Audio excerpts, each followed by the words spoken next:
tem passado por essa situação, por essa quarentena, né?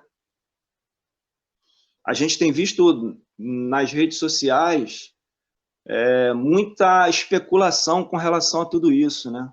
A gente tem visto, eu tenho visto às vezes aí na rede social, irmãos, as pessoas falarem N coisas, que tudo isso está acontecendo porque Deus tem derramado a sua ira sobre a terra, porque por causa do pecado dos homens, por causa, né, de todas essas coisas, essas atrocidades que têm acontecido, que são comuns aí no nosso noticiário, né, que a gente tem visto.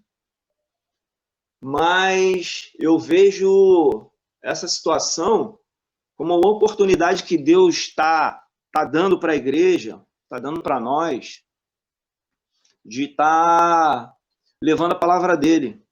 Ainda que no isolamento, ainda que a gente esteja afastado, né, do templo, ainda que a gente esteja afastado das pessoas que nos cercam, nesse isolamento, a gente tem essa dificuldade de comunicação, Deus tem dado uma oportunidade para a igreja, uma oportunidade para nós, para a gente estar levando a palavra dele. A gente que conhece a palavra de Deus, que tem esse entendimento, a gente tem a oportunidade desse conforto, né, através da palavra. Mas tem muita gente que não conhece a palavra de Deus, ou tem pouco conhecimento dela, e que nesse momento tão difícil, né, sentindo dores, né, tem passado por muitas situações, por muitos problemas, e não sabe lidar com isso, com essas emoções, com essas situações, gente que está perdendo, né, entes queridos por causa dessa doença, gente que está tendo que ficar em isolamento porque está contaminado, né, e tem que se isolar da própria família. Pessoas que, igual eu tive oportunidade de ouvir, né, de uma pessoa que passou por essa situação, né, de contaminação, que me falou que o pior de tudo, pior do que sentir os sintomas, na verdade, o único sintoma que estava sentindo era a questão do paladar e do olfato. O pior para ele foi ficar isolado no quarto, sem poder ter o contato com a família dele, né? Com as filhas, sem poder abraçar as filhas, sem poder brincar com as filhas. Só ouvia do quarto, né, a voz delas. No máximo, chegava a uma distância, a certa distância, para eles se verem. E ele falou que durante esses dias que ele teve que ficar em quarentena, foi o pior que aconteceu com ele. E quanto mais os dias passavam, né, mais ele ficava aflito com essa situação, mais ele ficava angustiado com essa situação, e sem saber o que fazer, né, e começava a passar N coisas pela cabeça dele, coisas do tipo de não poder mais abraçar, acontecer alguma coisa com ele, não poder mais abraçar a família dele, os filhos, né, ter essa coisa que é tão normal, né, vamos dizer assim, para nós, que nesse momento está sendo privado, né? Então, ele falou que chegou num determinado momento, já assim no final dos dias da quarentena, ele tinha sentido assim sintomas leves, ele começou a ficar tão preocupado com isso, colocar aquilo na mente dele, que já chegando já no finalzinho, onde ele já estava assim, praticamente já curado, né? Mas tinha que cumprir aqueles dias, ele começou a sentir falta de ar, começou a ficar muito preocupado, e aí ele foi procurar de novo, né, um atendimento médico, e ele preocupado com aquilo, ele chegou para o médico e falou com falta de ar, falou que não conseguia respirar. O médico foi, conversou com ele, examinou, né, viu lá, pulmão, aquele exame, né, mais rápido. E o médico conversando com ele falou assim, cara, você não tem nada, você está bem, você está preocupado, colocou na sua cabeça que você está nessa situação aí, mas você não tem nada, pode voltar para casa, você está bem. E aí ele foi com aquela, né, depois de ter conversado com o médico, ele foi se acalmando, e realmente a falta de ar passou. Ele ficou ali um tempo em observação, e realmente passou a falta de ar dele, e ele voltou para casa. Voltou mais tranquilo. Então, assim, é uma situação em que as pessoas estão entrando no estado de desespero, né? E que estão muito preocupadas com isso. E é nesse momento que eu acho que nós, como igreja, né, temos que estar atentos para sentir, né, aquilo que o outro está sentindo e para levar uma palavra de conforto. Assim como a rede social tem levado preocupação muitas vezes, eu tenho visto coisas assim que, igual eu falei aqui, né, pessoas dizendo que a ira de Deus está sobre a terra, que Deus está derramando a sua ira sobre a terra. Irmãos, ai de nós se a ira do Senhor já estivesse sobre a terra. Né? Apocalipse capítulo 16 vai falar sobre isso, irmãos. É muito pior, irmãos. É muito pior. A ira de Deus, isso aí que está acontecendo é pinto, né? Do que aquilo que é a ira de Deus. Quando a ira de Deus vier sobre a terra. E está lá em Apocalipse 16. Eu acredito que é óbvio que tem pessoas que estão sofrendo com essa situação, tem pessoas morrendo, né, com isso, famílias sofrendo com isso, perdendo seus entes queridos, mas eu acho que esse alarmismo só vem piorar, né, a situação daquelas pessoas que mais frágeis, né, vamos dizer assim, que psicologicamente, né, são mais afetadas por isso. Então a gente tem que aproveitar esse momento para a gente aquilo que o outro está sentindo, para levar através da própria rede social que a gente tem, né, levar uma palavra de conforto, levar para essa pessoa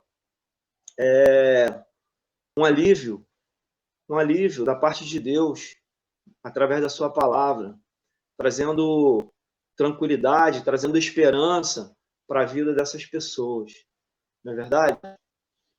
Então, quando eu li essa palavra, eu vi o significado da palavra misericórdia aqui no texto, eu deduzi que tem coisas que são muito mais importantes para Deus e que o Senhor recebe muito mais, além de sacrifício, além de você, de repente, conclamar aí o povo para subir o monte, para fazer a oração, para fazer o jejum de não sei quantos dias, para que o Senhor nos livre desse mal, dessa pandemia. É lógico que tudo isso é válido, tudo isso é importante, mas só isso, irmãos, só isso não é o suficiente. Não é só isso que o Senhor requer de nós. O Senhor requer que a igreja, agora nesse momento, esteja sentindo a dor daquele que não tem a sabedoria de Deus, que não tem a palavra de Deus na sua vida, para que tenha um conforto, para que tenha esperança, né? E aí a gente tem que estar atento a isso. De repente a gente está fazendo um sacrifício aí, e de repente a gente está olhando só para nós, né? Nesse momento, e buscando a Deus dessa maneira, dessa forma aí, mais, vamos dizer assim, mais litúrgica, não sei, né, se eu estou certo, mas o que o Senhor está querendo de nós, de repente, é algo mais. Seja como igreja, levando a palavra de Deus através da mídia social ou através daquelas pessoas que a gente ainda pode ter um contato, né, no trabalho, de uma certa forma, mas levando para essas pessoas esse conforto, para essas famílias que estão sofrendo, esse conforto através da sua palavra, sentindo essa dor, né, que as pessoas estão sentindo. Eu tenho certeza que cada um dos irmãos aí conhece alguém, ou alguém que conhece alguém que está passando por um momento desse, né, que tem alguém na pessoa contaminado, que tem alguém, ou uma pessoa da família que está com suspeita, ou alguém que está aflito, que nem está contaminado, mas que está vivendo esse momento de aflição, que está com tanto medo, com tanto pânico, né? Porque são tantas notícias, né, bombardeando a gente o tempo todo, acerca desse problema, eu tenho certeza que os irmãos devem conhecer alguém que esteja na situação. E é o momento da gente estar orando e levando para essas pessoas a palavra do Senhor, sentindo junto com essas pessoas essa dor, né? De repente até no meio da nossa própria família, né, irmãos? E tem uma outra versão também, que é da nova tradução na linguagem de hoje. No lugar da palavra misericórdia, o Senhor fala assim: eu quero que vocês me amem e não que me ofereçam sacrifícios. O Senhor fala: eu quero que vocês me amem e que não me ofereçam sacrifícios. Mas como que é isso? Como que é esse amar a Deus? O que o Senhor está falando aqui? Né? Como que a gente vai externar esse amor pelo Senhor, em vez de sacrificar? Aí eu fui buscar, né, em alguns textos, em algumas concordâncias aqui, e aí eu cheguei lá no texto de Hebreus, no capítulo 13. Capítulo 13, no verso 15 e 16. Né, que o autor lá da carta aos Hebreus fala: por isso, por meio de Jesus Cristo, oferecemos sempre louvor a Deus. Esse louvor é o sacrifício que apresentamos, a oferta que é dada por lábios que confessam a sua fé nele, Jesus Cristo. O verso 16 agora: não deixem de fazer o bem e de ajudar uns aos outros, pois são esses os sacrifícios que agradam a Deus. Vou repetir: não deixem de fazer o bem e de ajudar uns aos outros, pois são esses os sacrifícios que agradam a Deus. Então, irmãos, é o momento da gente fazer uma reflexão daquilo que a gente deve ser como igreja, né? Que eu devo ser como igreja, né? Esse momento aí que a gente está atravessando, e analisar e ver se realmente aquele culto que a gente está prestando a Deus, ou que a gente estava prestando a Deus antes dessa história de pandemia, de Covid, né? Aquela coisa da gente estar indo na igreja, da gente estar participando ali da liturgia do culto, aquela coisa de quinta e domingo, né? Que é importante, a gente estar se reunindo, estar congregando junto, sim, no templo, né? Mas se o que o Senhor requer de nós é somente isso, irmão, eu acredito que não. Eu acredito que o Senhor está nos conclamando, está nos chamando para que a gente possa sentir a dor, né, do outro, ajudar uns aos outros, né, e oferecer a Ele essa oferta viva, essa oferta verdadeira, para que a gente possa fazer, né, alegrar o coração de Deus com a nossa oferta, com o nosso louvor, com o nosso culto. Então, essa palavra que eu tenho para os irmãos nessa noite, me perdoem se, né, os irmãos esperavam algo mais, mas é o que o Senhor me mostra nessa palavra, é aquilo que eu queria compartilhar com todos. Amém? Amém. Amém? Vamos orar, irmãos? Vamos orar? Mas antes que eu dar um abraço, irmão.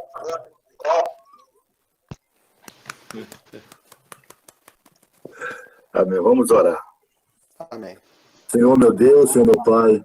Amém. Muito obrigado, Senhor, pela Tua palavra nessa noite, meu Deus. Obrigado mesmo, Jesus. Obrigado pela presença dos irmãos, Senhor, a qual sentimos falta da nossa comunhão, do abraço, da conversa, de papo, Senhor Deus. Glória a Deus. Muito obrigado, Senhor, pela Tua palavra que o Senhor nos deu nessa noite. Pai, perdoa nossas que nós possamos, Senhor Deus, viver essa palavra. Nos ensine, Senhor Deus, a fazer o bem para Te agradar, Senhor Deus. Amém. Muito obrigado, Senhor. Entre com a Sua providência, Senhor. Sabemos que o Senhor é a nossa cura, é o nosso remédio, é o nosso médico, é a nossa vacina, é o nosso antídoto, Senhor. Portanto, Pai, abençoa o Teu povo, Deus, abençoa a Tua igreja, Senhor. Nos fortaleça, Senhor Deus, nessa pandemia, Senhor Deus. Amém. Que nós possamos refletir, Senhor Deus, sobre Ti, para se aproximar mais de Ti, Senhor Deus. Sim, Já que família, que nós possamos valorizar esse momento, de alguma forma valorizar esse momento, Senhor Deus. Sim, Senhor. Sabemos que o Senhor está no controle, tudo está sob a sua vontade, sob as tuas mãos, Senhor Deus. Continue nos abençoando, nos dê direção, Senhor Deus, sabedoria. Abençoe os pastores, Senhor, dê sabedorias a eles para conduzir as suas ovelhas, mesmo à distância, Sim, mesmo Senhor. vigiando, Senhor Deus. Sim, Pai. Não permita que o lobo, Senhor Deus, se aposse das ovelhas, Senhor Deus. Sim, meu Pai. Em nome de Jesus, Pai, nos abençoe, Sim, Pai. ser conosco, Senhor Deus. Nos fortaleça nesse momento de dificuldade que estamos passando, meu Deus. Meu Pai. Por favor, Muito obrigado. Pai. Por favor, Muito obrigado, Senhor, por esse momento. Nos deu uma noite abençoada, Senhor Deus. Em o nome de Jesus, Senhor Deus. Muito obrigado, Senhor. Amém. Amém. Amém.